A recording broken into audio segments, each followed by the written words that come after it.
Devmali part 2 या ब्लॉगमध्ये तुम्हा सगळ्यांचं परत एकदा स्वागत. जसं की तुम्हाला माहिती आहे, पार्ट 1मध्ये आम्ही देवमाळीमध्ये पोहोचलो होतो. ब्लॉग खूप मोठा झाला असता म्हणून तिथेच थांबवला आणि आता पुढचा प्रवास. तर ही आहे देवमाळी गावाची वेश, ज्याच्यावरती त्यांच्या देवनारायण भगवानांची मूर्त आहे, साडूमातांची आहे, सवाई भोज आहेत, कालभैरव आहे. अशा त्यांच्या देवतांच्या त्यांनी छोट्या मोठ्या अशा मूर्त्या लावल्या आहेत. आणि हे आहेत रूम्स. आणि ही जी दूरवरती बाई दिसते ना, ती तिचं घर लेपते छान मातीने.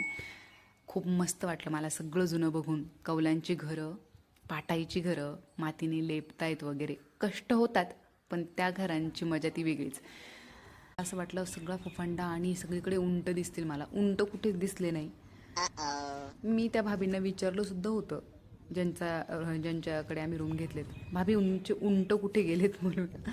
तर भाभीचं म्हणणं असं होतं की उंट इथे नाही आहेत, उंट अजमेर वगैरे तिकडे आहेत. आणि अजमेर इथनं फक्त 70 किलोमीटर अंतरावर असेल. तर त्यांचं म्हणणं असं होतं की आता शेतीकाम इतकं, म्हणजे ज्यांच्याकडे प्रॉपर शेतीकाम होतं ते लोक उंट म्हणून एक आपल्याला माहिती पाहिजे म्हणून मी थोडं सर्च केलं. तर त्यावरती मी वाचलं की त्यांच्या भक्तीची